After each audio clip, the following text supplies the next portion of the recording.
हम बनाएँगे शाही मावा रोल। इस मिठाई को मैंने बिना गैस जलाए बनाया। आपके यहाँ गेस्ट आने वाले हैं, आपके पास समय कम है या फिर आपके यहाँ कोई भी त्योहार है, तो आप इस मिठाई को फटाफट 5 मिनट में बनाकर तैयार कर सकते हैं और यकीन मानिए कोई भी खाकर नहीं भूलेगा कि ये मिठाई आपने घर पर तैयार की है। तो चलिए दोस्तों बना लेते हैं। इससे पहले हेलो एवरीवन, तृप्ति होम किचन में आपका स्वागत है।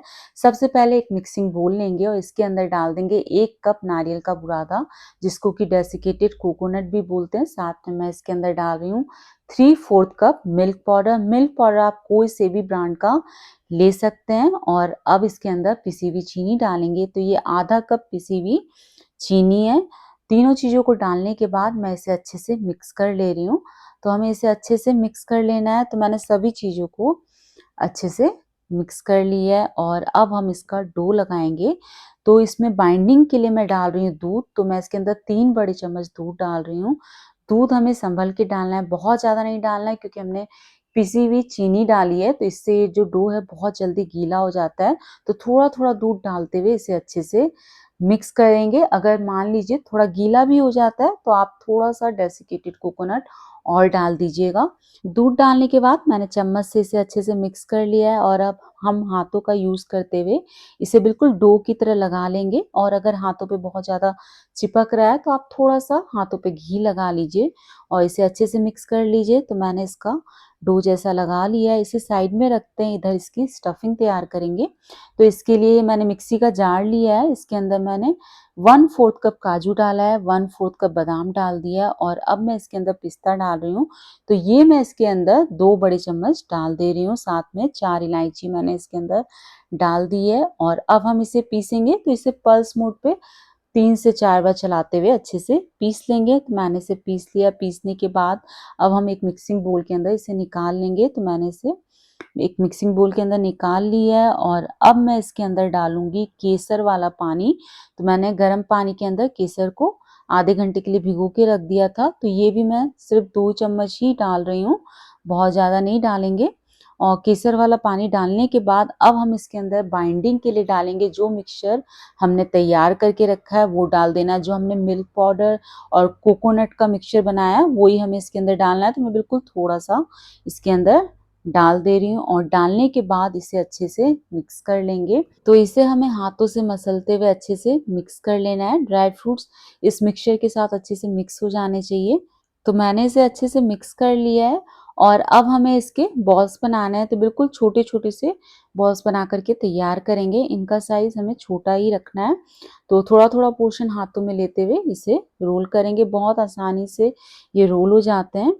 तो मैंने एक रोल बना लिया, एक और रोल मैं आपको बना कर के दिखाती हूँ। तो मैंने सारे रोल बना लिए हैं और इससे लगभग 10 रोल बन कर के तैयार हुए हैं। और अब हम क्या करेंगे, जो हमने मिल्क पाउडर और डेसिकेटेड कोकोनट का मिक्सचर तैयार किया है, उसके भी बॉल्स बनाएँगे। वैसे आप चाहें तो बिना बॉल्स बनाए डायरेक्ट स्टफिंग कर सकते हैं, लेकिन बॉल्स बनाने से क्या है कि आपको अंदाज़ लग जाएगा कि कितने बड़े हमें बॉल्स बनाने हैं। इस वाले जो मिक्सचर के बॉल हैं वो थोड़े बड़े बनेंगे, स्टफिंग से हमें थोड़े बड़े साइज़ के बॉल इसके बना कर के तैयार करने हैं। तो इसके भी मैंने 10 बॉल बना लिए हैं।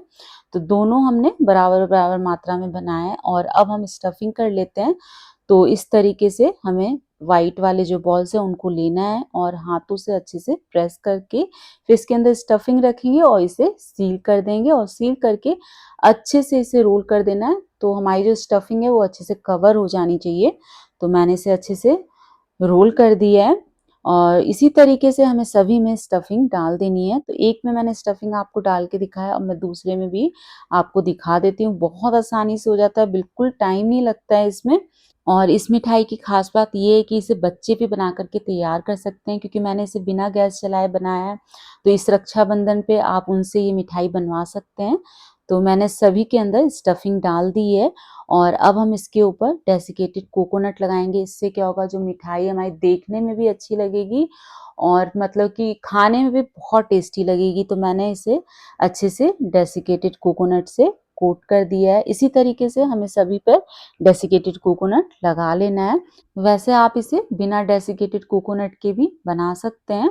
इसके ऊपर डेसिकेटेड कोकोनट लगाना ज़रूरी नहीं है। और अब मैं ऊपर से इसे डेकोरेट करूँगी। इसके लिए मैंने ऑरेंज फूड कलर पानी के अंदर थोड़ा-सा घोल लिया है और इसको मैं बेलन से लगा रही हूँ। आप चाहें तो पेन, पेंसिल या फिर कॉटन के जो बड्स आते हैं उससे भी लगा सकते हैं या फिर आप फिंगर से भी इसको लगा सकते हैं। इससे हमारी मिठाई देखने में बहुत खूबसूरत लगती है। आप इसकी जगह केसर वाला पानी भी यूज़ कर सकते हैं। तो मैंने सभी बॉल्स के ऊपर कलर को लगा दिया है। आप देख सकते हैं कितना सुंदर लग रहा है और ऊपर से मैं थोड़े से पिस्ते भी इसके ऊपर लगा दे रही हूँ। आप चाहें तो इसे चांदी की वर्क से भी गार्निश कर सकते हैं। चांदी की वर्क से भी जो हमारी मिठाई देखने में बहुत खूबसूरत लगती है।